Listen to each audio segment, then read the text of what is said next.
Oui, c'est encore moi. Sur cette vidéo, je vais vous parler un peu chiffres. Euh, Comme je disais, les chiffres, il y a différentes manières de les dire. Donc tous les jours, on vous montre le nombre de décès liés au coronavirus. On pourrait vous montrer le nombre de guéris du coronavirus depuis l'apparition du corona. Ça, c'est être positif. Voir le verre à moitié vide ou à moitié plein. De l'autre côté, on pourrait relativiser le nombre de morts liés au coronavirus. Plus de 30 000 à l'heure où je vous parle. 30 000 en un trimestre, allez, disons un trimestre et demi. Okay, sachant qu'il y a plus de 2,5 millions morts par an de la grippe. Mais attention, ce que j'essaie juste de dire, donc bien sûr, hein, si vous faites une règle de 3, vous vous rendez compte que finalement, oui, bon, le nombre de morts du coronavirus n'est pas si élevé. Je sais que j'ai du mal à le dire, ça va choquer beaucoup de gens. Mais il faut vraiment qu'on pense aussi à ça. De l'autre côté, il faut aussi vous rappeler d'une chose.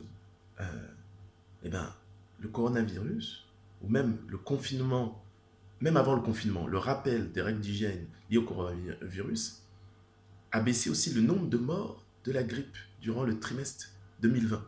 Je vous demande de chercher les chiffres parce que si je vous les mets, ça ne sert à rien de me dire ah, je dis n'importe quoi. Deuxième chose, pensez-vous aussi au nombre de non-morts, en fait, finalement, euh, liés au confinement. Qu'est-ce que ça veut dire? Ça veut dire tout simplement que on pense aux accidents de travail, on pense aux accidents de la route aussi, qui ont sûrement baissé dû au coronavirus. Certains parlent aussi de tout ce qui est pollution. Mais essayons d'être positifs. Je sais que c'est pas facile. Il y a beaucoup de choses à faire. Certains gouvernements font preuve un peu de bêtise, sachant qu'il n'y a pas 100 000 façons de traiter ce virus. Normalement, il faut faire un test et traiter justement les individus positifs. On va voir ce que ça va donner. Mais restez positif, relativisez, prenez soin de vous. J'allais dire, restez chez vous tant que finalement il n'y a pas de, euh, j'allais dire, de méthode industrielle, c'est-à-dire de réponse efficace. Réponse efficace, quand on y pense, c'est vraiment simple, quoi. C'est pas si compliqué que ça. Il faut diagnostiquer et traiter. Diagnostiquer, ça veut dire avoir des tests systématiques, ce qui n'est pas le cas aujourd'hui.